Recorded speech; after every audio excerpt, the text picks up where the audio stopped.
Good morning, dear students.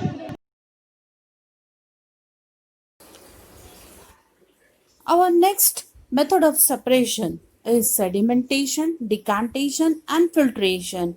In this method, we will learn separation of insoluble solids from a liquid. For example, take on water. First of all, what is sedimentation? Separation of two components in such a way that the heavier substances settle down. See, in this slide, a figure has been shown. A liquid has been taken and then some substance has been taken that is heavier. After putting a liquid, that in that the heavier substances is getting settled down. Decantation. Separation of two components that do not mix well with each other. For example, separation of oil and water. While water settles down being heavier than oil, the oil forms the top layer which is then separated by decantation. Sometimes it may not be possible to separate components of a mixture by winnowing, handpicking, and by any other method. For example, there may be lighter impurities like dust, soil particles in rice or pulses. How are such impurities separated from rice or pulses before cooking? Rice or pulses are usually washed before cooking. Yes, when you add water to this, the impurities like dust particles get separated. These impurities get into water. Now, what will sink to the bottom of the vessel? Rice or dust? Why? Have you seen that the vessel is tilted to pour out the dirty water? When the heavier component in a mixture settles after water is added to it, that process is known as sedimentation. When the water along with the dust is removed, that process is known as decantation. In your textbook, figure 5.8 has been shown. Let us find a few other mixtures that can be separated through sedimentation and decantation. The same principle is used for separating a mixture of two liquids that do not mix with each other.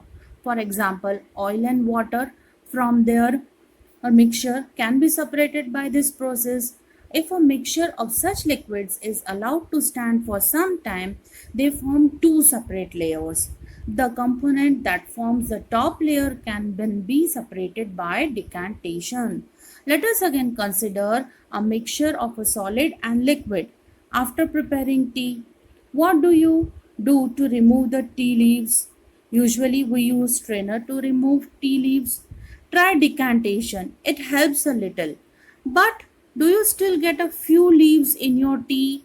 Now pour the tea through a strainer. Did all the leaves remain in the strainer? This process is known as filtration. See, what is filtration? Separation of solids from liquids either by using a filter paper or a strainer. For example, separating tea from tea leaves using a strainer or separating mud from water using a filter paper. In your textbook, figure 5.1 has been shown. Which method of separating tea leaves from prepared tea is better, decantation or filtration? Let us consider the example of water that we use. Do all of us at all times get safe water to drink?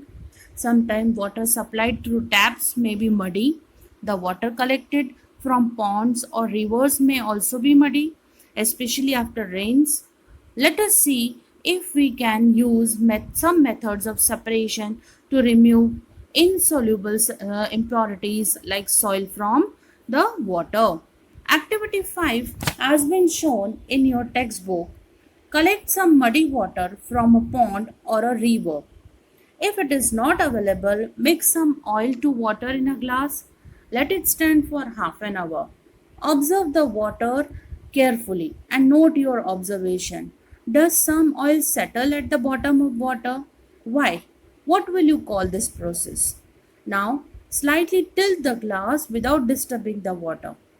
Let the water from the top flow into another glass. See figure 5.8. separating two components of a mixture by sedimentation and decantation. What will you call this process? Is the second glass of water is still muddy or brown in color? Now filter it. Did the tea strainer work? Let us try filtering the water through a piece of cloth. In a piece of cloth, small holes or pores remain in between the woven threads. These pores in a cloth can be used by a filter. If the water is still muddy, impurities can be separated by a filter that has even smaller pores. A filter paper is much than the has fine pores in it. Figure 5.9 has been shown how to make a filter paper to form a cone. Now the steps has been involved using a filter paper, and the mixture is then poured on a filter paper's solid particles in the mixture that do not pass through it and remain on the filter has been shown in the figure 5.10. Filtration using a filter paper. Fruit and vegetables. Juices are usually filtered before drinking to separate the seeds and solid particles of pulp. The method of filtration is also used in the process of preparing cottage cheese, paneer in our homes. You might have seen that for making paneer, a few drops of lemon juice are added to milk as it boils. This gives a mixture of particles of solid paneer and a liquid. The paneer is then separated by filtering the mixture through a fine cloth or a strainer. Thank you, dear students.